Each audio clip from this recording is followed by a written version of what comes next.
Sony just reminded everyone that buying a digital game can feel a lot like renting it, with a fragile pinky promise. Players started reporting that some digital PlayStation purchases appeared to carry a roughly 30-day validity period. The ownership argument snapped back to life. It is not because people are paranoid. It is because modern gaming has spent years teaching customers to expect the worst. This happens the moment a company talks like a store on the front end and a parole officer on the back end. Users saw language that made paid games sound temporary.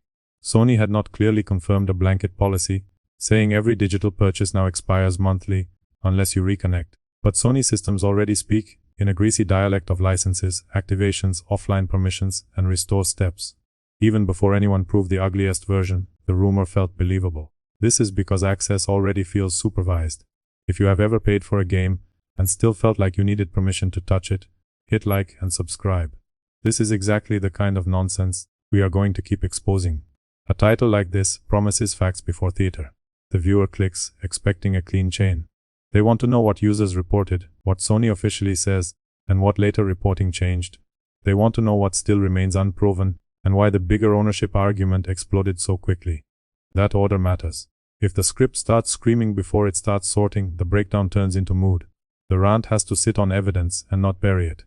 Put purchase, license, activate, and restore on screen, with a hard mechanical hit behind each word. The insult becomes visible before the anger even lands.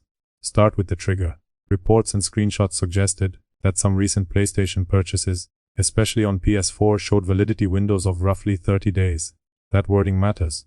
Normal buyers do not hear valid period and think, excellent, my permanent purchase is behaving like a permanent purchase. They hear valid period and think, why does the thing I bought sound like a parking voucher? If the system uses temporary words around paid content, customers are going to assume that the rights attached to that content are temporary too.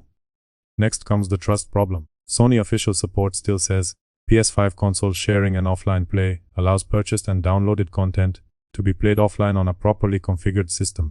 PS4 still relies on primary PS4 activation. Sony troubleshooting pages still tell users to restore licenses when something breaks. Put that into a single sentence and the whole relationship becomes insulting. The storefront says purchase. The support pages say activate. The error flow says restore licenses. The customer says mine. The machine says maybe. That contradiction is not a side issue. It is the issue. You pay money. You download the game. The file sits on your drive. The account bought it. The console knows the account bought it. Yet the platform can still reach a moment where it behaves like it needs one more permission check. This happens before it lets you use what you already paid for. The sale made one emotional promise, and the backend made another. That is why the anger here feels immediate. Customers do not need a law degree to notice when ordinary words and actual rights stop lining up. This is where cynicism belongs, because the vocabulary is doing half the dirty work. Buy is a warm word. Buy sounds final. License is a colder word. Activate is a colder word. Restore is a colder word. Those words belong to permission systems. Those words belong to access management. Those words belong to a relationship where the customer has paid. But the platform still wants to keep stamping forms somewhere in the basement. People do not get furious because they hate technical language. They get furious because the technical language tells the truth more honestly than the sales language. The wider industry is why the ugliest interpretation spreads so quickly. Delistings happen, storefronts close, servers die, games change after launch, content disappears. Licenses replace old ideas of possession. Every few months, some giant company calmly explains that the thing people paid for was never really theirs in the first place. So when Sony gets dragged into a validity timer panic, players do not react like this is some impossible leap. They react like this is the newest chapter in a book they already hate. That is why physical collectors got a lot less easy to mock overnight. For years, people treated them like dusty weirdos, clinging to discs because they could not embrace the future. Then a timer rumor hits, and suddenly the guy with shelves full of plastic looks prepared. Physical is not perfect, but a disc on a shelf is at least honest in a way digital systems keep refusing to be. It exists, you have it, it is there. It is not asking a remote server whether it still deserves to function. That honesty is why ownership debates keep coming back every time a digital platform stumbles into another permissions scandal. But back in the digital void, things are so brittle that even a mistake looks like a declaration of war. That is where the most embarrassing part of this story enters. Follow-up reporting suggested the issue may have been unintentional, rather than a clearly announced new DRAM policy. The humiliating possibility is that Sony touched its systems in a way that accidentally made buyers think their purchases had expiration dates. That is not a soothing explanation. That is a second problem wearing the costume of a first problem. Because if this was a bug, the trust issue does not vanish. It gets worse. It means the platform is brittle enough and opaque enough. One backend change can imitate hostile DRM in public. A company does not need to intentionally roll out some cartoon villain access policy if its infrastructure already creates the same emotional effect by accident. That means the logic underneath already feels adversarial. The public recognized it instantly because the design language was already leaning in that direction. That is funny in the most miserable way possible. The defense would be, relax. We only built a system so fragile and badly explained that a technical change made everyone think we were putting expiration dates on your purchases. That is not reassurance. That is a confession. Evil on purpose is one category of failure. Evil by accident, because your platform naturally resembles anti-customer behavior when stressed, is another category, and somehow even more pathetic. This is also where console gaming takes its deserved slap. Consoles used to sell simplicity. Put in game, press button, play game. That was the old bargain. Now the modern console keeps importing the worst habits from PC DRAM culture.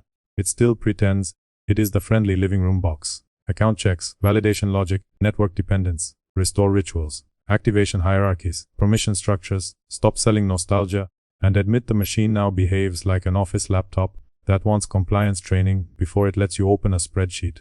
The promise stayed simple.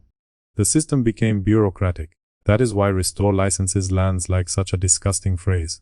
It sounds technical, but it tells the truth more honestly than the storefront ever will. Congratulations on your purchase.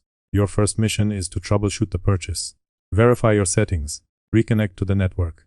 Reconfirm your access. Rebuild your standing with the machine. Maybe that is the correct technical solution for certain launch problems. Fine. Customers hear something simpler. They hear that the thing they paid for can still become a paperwork issue. That is not ownership. That is a rental agreement in a tuxedo. So, what do we actually know? Users reported validity windows and license-related weirdness on some recent PlayStation digital purchases. Sony support language still presents offline play as available on properly configured systems. Sony troubleshooting framework still leans on license restoration and activation. Follow-up reporting pointed toward the possibility that this specific scare was accidental, rather than a newly announced universal rule.